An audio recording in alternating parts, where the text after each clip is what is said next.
नमस्कार साथियों, स्वागत आपका आपके अपने YouTube चैनल उड़ान ई क्लास वेज पर। साथियों, आज हम बात करेंगे मारवाड़ के शासक वीर सातल देव और अजमेर के सूबेदार मल्लू खां के युद्ध के बारे में। कैसे मारवाड़ में घुड़ला नृत्य की शुरुआत हुई। बड़ा ही रोचक किस्सा है। जोधपुर के राजा राव जोधा के पुत्र थे सातल देव, जिन्होंने शासन किया था 1489 से 1492 ईस्वी के मध्य। जब राव जोधा की मृत्यु हो जाती है 1489 ईस्वी में, तो राव जोधा सातल देव को अपना उत्तराधिकारी बनाना चाहते थे, लेकिन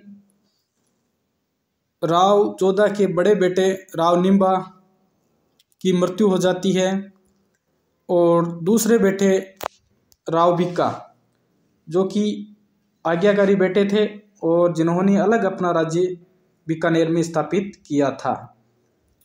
अन्य बेटे राव दूधा, जिनको जोधा ने मेड़ता क्षेत्र दिया और आधा हिस्सा अपने बेटे बरसिंह को दिया और बिलाड़ा वाला क्षेत्र अपने बेटे भारमल को दिया। कुल मिलाकर राव जोधा अपना उत्तराधिकारी सातल देव को बनाना चाहते थे। एक बार जब राव जोधा और राव भिक्का एक अभियान के दौरान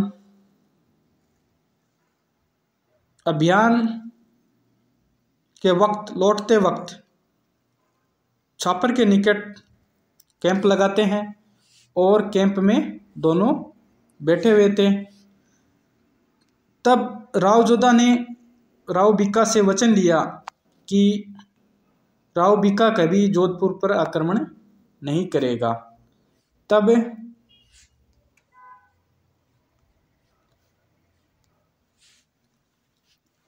राव भिक्का ने भी अपने पिता से एक इच्छा जाहिर की कि मैं जोधपुर पर आक्रमण कभी नहीं करूंगा, अपने भाइयों पर आक्रमण कभी नहीं करूंगा, लेकिन मैं आपके जो भी राज चिन्ह है वो मुझे मिलने चाहिए। क्या राज चिन्ह मुझे मिलने चाहिए। ये वचन राव जोधा ने मंजूर किया। उसके बाद बढ़ते हैं हम अपने अगले किस्से। कैसे मल्लू खां, जो कि अजमेर का सूबेदार है, कैसे मेड़ता पर आक्रमण करता है और कैसे राव सातल देव उन मारवाड़ की महिलाओं को बचाता है और कैसे घुड़ला नृत्य की शुरुआत मारवाड़ में होती है। जब अजमेर का सूबेदार था मल्लू खां, जो कि मालवा शासक नासिर खां का व्यक्ति था। सूबेदार कौन था? मल्लू खां। मल्लू खां ने अटैक किया, मेड़ता पर अटैक किया। उस समय मेड़ता के शासक थे दूधा व बरसिंह। ये दोनों सातल के पास आते हैं कि भाई मेड़ता पर मल्लू खां ने आक्रमण कर दिया है। मल्लू खां मेड़ता पर कब्जा कर लेता है। उसके बाद वह पिपाड़, जोधपुर में स्थान है, पिपाड़ की ओर बढ़ता है, जहाँ पर मारवाड़ की कुछ महिलाएं गौरी पूजन कर रही थी। तो मल्लू खां उन महिलाओं को उठा ले जाता है। ये सूचना सातल को पहुंचती है तो सातल आक्रमण करता है मल्लू खां पर।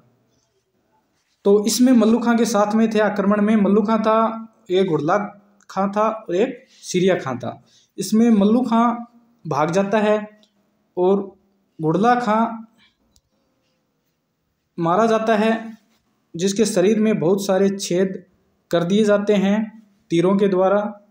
और वो छिद्रित शरीर उन कन्याओं को, जिनको मल्लू खां ने बंदी बनाया था, को सौंप दिया जाता है और कन्याओं को मुक्त कराया जाता है। जब ये छिद्रित शरीर कन्याओं को दिया जाता है तो कन्याएं खुश होकर नृत्य करती है और घुड़ला के शरीर के साथ, छिद्रित शरीर के साथ या छिद्रित सिर के साथ नृत्य करती है। तभी से मारवाड़ में एक नृत्य की शुरुआत हुई, जिसको हम घुड़ला नृत्य बोलते हैं।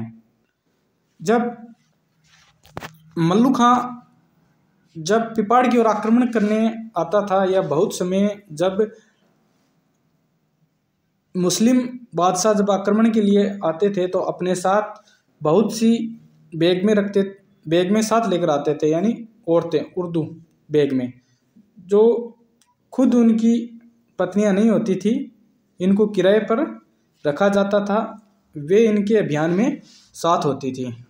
तो ये उर्दू बैग में वीर सातल देव के द्वारा मल्लू खां भाग जाता है, घुड़ले खां मारा जाता है, तो सातल देव की सेना के द्वारा ये उर्दू बैग में बंदी बना ली जाती है। मारवाड़ ख्यात में इनको उर्दू बगड़िया कहा गया है, जबकि मुस्लिम इन्हें उर्दू बैग में कहते हैं। जब सातल की सेना के द्वारा इनको बंदी बना लिया जाता है तो सातल इनको मुस्लिम और औरतों जो कि अपने दुश्मन की सेना से थी उनको छोड़ने का आदेश देता है। तब सातल कहता है कि इनके सिर मुंडकर, इन महिलाओं के जो कि उर्दू बेगड़िया थी, इनके सिर मुंडकर इनको छोड़ दिया जाए। और यही किस्सा काफ़ी प्रचलित होता है मारवाड़ में। उस समय ये जो युद्ध हुआ था मल्लू खां और वीर सातल देव का, तो ये युद्ध हुआ था कोसाणे में हुआ था। कोसाणे में 1492 ईस्वी में ये युद्ध हुआ था और इस युद्ध में मल्लू खां भाग गया था, घुड़ले खां मारा गया था। और इसी युद्ध में सातल देव भी गंभीर रूप से घायल होने के कारण इनकी मृत्यु हो जाती है। दोस्तों, यह था घुड़ला नृत्य के बारे में बड़ा ही रोचक किस्सा है। मिलते हैं अगले टॉपिक में, तब तक के लिए जय हिंद दोस्तों।